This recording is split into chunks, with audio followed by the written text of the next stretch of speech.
സിയാറത്ത് എന്ന് പറഞ്ഞാൽ അതേ സന്ദർശനം എന്നല്ലേ അതിന്റെ അർത്ഥം.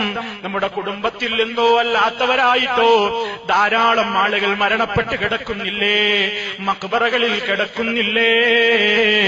ഇടയ്ക്കിടയ്ക്ക് ആ ഖബറുകളൊന്ന് പോയി കണ്ടുകൂടെ? അവർക്ക് വേണ്ടി അല്ലാഹുവിനോട് പ്രാർത്ഥിച്ചുകൂടെ? അതല്ലേ നബി തങ്ങൾ പഠിപ്പിച്ചു തന്ന സിയാറത്ത്. അതുകൊണ്ട് നമുക്ക് രണ്ട് നേട്ടമില്ലേ പ്രിയമുള്ളവരെ? ഒന്ന്, നമ്മുടെ പ്രാർത്ഥന അല്ലാഹ് സ്വീകരിച്ചുവെങ്കിൽ അല്ലാ എന്റെ ഉമ്മാക്ക് പുറത്തു കൊടുക്കണേ, എന്റെ ഉപ്പാക്ക് പുറത്തു കൊടുക്കണേ, എന്റെ ഉപ്പാപ്പാക്ക് പുറത്തു കൊടുക്കണേ, എന്റെ പെങ്ങൾക്ക് പുറത്തു കൊടുക്കണേ, ഈ ഖബറിലുള്ള മുസ്ലിമിന് പുറത്തു കൊടുക്കണേ അല്ലാ എന്ന പ്രാർത്ഥന അല്ലാഹ് സ്വീകരിച്ചെങ്കിൽ ദുആ ചെയ്തതിന്റെ കൂലിയും നമുക്ക് കിട്ടി. ആ പ്രാർത്ഥന കബൂലായിട്ടുണ്ടെങ്കിൽ അതാ ആ ഖബറിൽ കിടക്കുന്ന വ്യക്തിക്ക് അല്ലാഹ് ശാന്തി നൽകില്ലേ. അതും മാത്രമല്ല പിന്നെയോ നമുക്ക് മരണചിന്തയുണ്ടാകില്ലേ? ഖബർ കാണുമ്പോ ഞെട്ടാത്തവരായിട്ടാരാ ഉള്ളത്? ഖബറെന്നു കേട്ടാൽ തൽക്ഷണം ഞെട്ടേണ്ടതാ.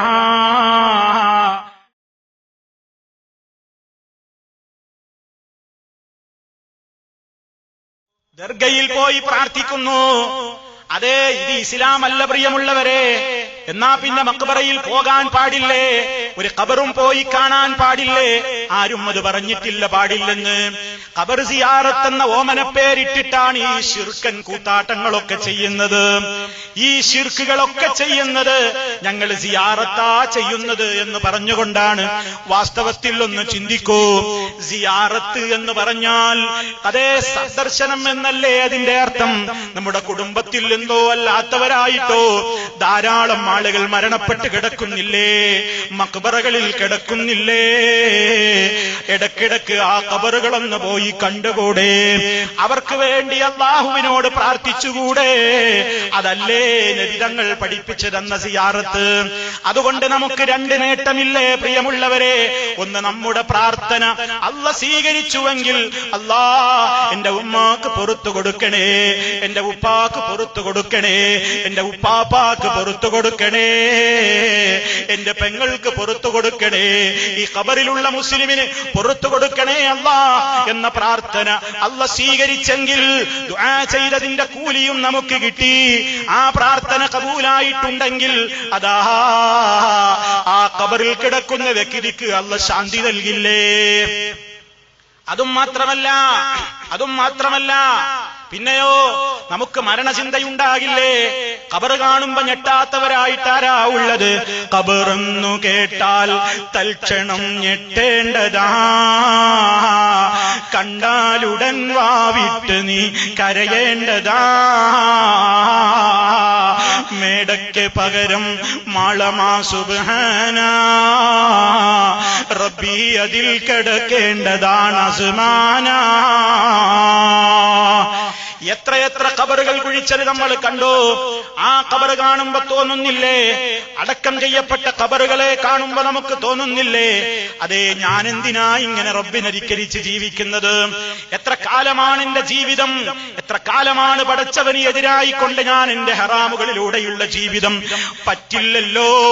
ഒന്ന് മതിയാക്കണം, ഒന്ന് തിരിഞ്ഞു നോക്കണം, ഒന്ന് നന്നായി ജീവിക്കണം, ഒന്ന് പടച്ചവനെ പേടിച്ച് ജീവിച്ചാലേ ആരാരുമില്ലാത്ത ഈ മണ്ണറക്കൂട്ടിൽ വന്ന് കിടക്കുമ്പോൾ എനിക്ക് സമാധാനം കിട്ടുകയുള്ളൂ എന്ന മരണചിന്തയും പരലോകബോധവും ഉണ്ടാക്കിയെടുക്കുവാൻ ഉതകുന്ന നിലക്ക് സിയാറത്ത് ചെയ്തോ. അതല്ലേ മുത്ത മുസ്തഫ സല്ലല്ലാഹു അലൈഹി വസല്ലമ പഠിപ്പിച്ചു തന്ന സിയാറത്ത്. ഈ സിയാറത്ത് ചെയ്യുന്നവരാണ് സലഫികൾ. ഇതിനെ നമ്മൾ എതിർത്തിട്ടില്ല. അതേ അവസരത്തിൽ സിയാറത്ത് എന്ന പേരിൽ നടക്കുന്നത് എന്താ? ഖബറിങ്ങൾ പോകുന്നു. മഹാന്മാരുടേതാണെങ്കിൽ ആ ഖബറത ഭൂമിയിൽ നിന്ന് ഒരുപാട് ഉയരത്തിൽ കെട്ടിപ്പടുക്കുന്നു. അവിടെ തന്നെ വന്നു ഒന്നാമത്തെ ഹറാമ്. ഒരു ഖബറും എത്ര മഹാന്റതാണെങ്കിലും ഭൂമിയിൽ നിന്ന് ഒരു ചാണിലപ്പുറം ഉയർത്താൻ പാടില്ല. നമ്മുടെ മുഹമ്മദ് മുസ്തഫ സല്ലല്ലാഹു അലൈഹി വസല്ലമിന്റെ ഖബർ, അബൂബക്കർ സിദ്ദീഖ് റളിയല്ലാഹു അൻഹുവിന്റെ ഖബർ, ഉമർ ഖത്താബ് റളിയല്ലാഹു അൻഹുവിന്റെ ഖബർ, അതേ മദീനയിലുള്ള ഒരേ റൂമിലല്ലേ 3 ഖബറുകളും ഉള്ളത്. അത് കണ്ട മഹാന്മാര് പറഞ്ഞിട്ടുണ്ട്, ഒരു ചാണിലപ്പുറം ആ ഖബറുകളൊന്നും ഉയർത്തപ്പെട്ടതായി ഞങ്ങൾ കണ്ടിട്ടില്ല. അവരെക്കാൾ ഒരു മഹാന്മാർ ഇനി കാസർഗോഡ് ഉണ്ടാവോ? കേരളത്തിലുണ്ടാകുമോ? ഇന്ത്യയിലുണ്ടാകുമോ? ഇന്ത്യക്ക് പുറത്തുണ്ടാകുമോ? ഇല്ല. ആ മഹാന്മാരുടെയൊക്കെ ഖബർ അത്രയല്ലേ ഉയരമുള്ളൂ.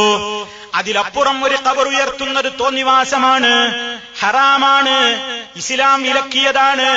ഭരണാധികാരികൾക്ക് അധികാരമുണ്ടെങ്കിൽ പൊളിച്ചു നീക്കണമെന്ന് കൽപ്പനയുള്ള നിയമമാണ്. അപ്പോൾ ഖബർ സിയാറത്ത് എന്ന ഓമന പേരിട്ട് മഖാമും ദർഗയും ഉറൂസുമൊക്കെ സംഘടിപ്പിക്കുന്ന ജാറങ്ങളുണ്ടാക്കുന്ന ആളുകളതാ ഖബർ കെട്ടിപ്പടുക്കുന്നു. എന്നിട്ട് സിയാറത്തിനെന്ന് പറഞ്ഞിട്ട് അവിടെ ചെന്നിട്ട് എന്താ പണി? അതിന്മേൽ തുണി മൂടുന്നു. നബി സല്ലല്ലാഹു അലൈഹി വസല്ലം ഏത് ഖബറിന്റെ പുറത്താണ് തുണി മൂടിയത്? നബി സല്ലല്ലാഹു അലൈഹി വസല്ലം ചെയ്തിട്ടില്ല. അതേ, ഇനിയും ചിന്തിച്ചോ. സിയാറത്ത് എന്ന് പറഞ്ഞിട്ട് പിന്നെ എന്താ ചെയ്യുന്നത്? ആ ഖബർ തൊട്ടുമുത്തുന്നു, ഖബറിന്മേൽ ചുംബിക്കുന്നു, സുജൂദിന്റെ കോലത്തിൽ നെറ്റിവെച്ച് കിടക്കുന്നു. പല സ്ഥലങ്ങളിലും ആ ഖബറിന്റെ ചുറ്റുമതാ തവാഫ് ചെയ്യുന്നു. അവിടെ അവരിൽ നിന്ന് ആഗ്രഹങ്ങൾ നേടിക്കിട്ട എന്ന ഉദ്ദേശത്തോടുകൂടി വിളക്ക് കൊളുത്തുന്നു. അവിടെയുള്ള കൊടിയെടുത്ത് തലയിൽ വെക്കുന്നു. അവിടെ അതാ കിടന്നുകൊണ്ട് കരയുന്നു. മുസ്ലിമേ, നബി സല്ലല്ലാഹു അലൈഹി വസല്ലമിന്റെ കാലത്ത് ആരാണ് ഈ നിലക്കൊരു സിയാറത്ത് പഠിപ്പിച്ചു തന്നത്? ഇതാ മുജാഹിദുകൾ പറയുന്നത്. ഈ നിലക്കൊരു സിയാറത്തില്ല. മറിച്ചെന്ത് വേണം? നമ്മൾ ജനങ്ങളെ പഠിപ്പിക്കണം, നമ്മുടെ മക്കളെ പഠിപ്പിക്കണം. നമ്മൾ മരിച്ചാലും നമ്മുടെ മക്കൾ നമ്മുടെ ഖബറിന്റെ അടുത്ത് വന്നുകൊണ്ടും അല്ലാതെയും ഒക്കെ ദുആ ചെയ്യണം. റബ്ബിർഹംഹുമാ കമാ റബ്ബയാനി സഗീറാ. എന്റെ മാതാപിതാക്കൾക്ക് നീ റഹ്മത്ത് കൊടുക്കണേ അല്ലാഹ്. ജീവിച്ചിരിക്കുന്ന കാലത്തും നമ്മൾ മരിച്ചു കഴിഞ്ഞാലും നമ്മുടെ അരുമ സന്താനങ്ങൾ നമുക്ക് വേണ്ടി ദുആ ചെയ്യുന്ന മക്കളാകണം. അതാണ് ശരിയായ സിയാറത്ത്, അതാണ് ശരിയായ പ്രാർത്ഥന. മറിച്ച് ഖബറാളിയോട് പ്രാർത്ഥിക്കുന്ന, ഖബറാളിയോട് സങ്കടം പറയുന്ന, എന്റെ രോഗം മാറ്റി തരണേ, എനിക്ക് സന്താനത്തെ തരണേ, എന്റെ വിസ ശരിയാക്കി തരണേ, എനിക്ക് പെൺകുഞ്ഞിനെ തരണേ, എനിക്ക് ആൺകുഞ്ഞിനെ തരണേ എന്നിങ്ങനെ അവരോട് പോയി കാര്യസാധ്യത്തിന് വേണ്ടി അവരെ വിളിച്ചുകൊണ്ട് സങ്കടം പറഞ്ഞ് കരഞ്ഞ് പ്രാർത്ഥിക്കുന്ന സിയാറത്ത് ഇസ്ലാമിലെ സിയാറത്തല്ല, അത് ശിർക്കൻ സിയാറത്താണ്. ഇതാ മുജാഹിദുകൾ പറയുന്നത്. ഇതിലാർക്കാ തർക്കം? ആരാ സിറാത്തുൽ മുസ്തഖീമിലുള്ളത്?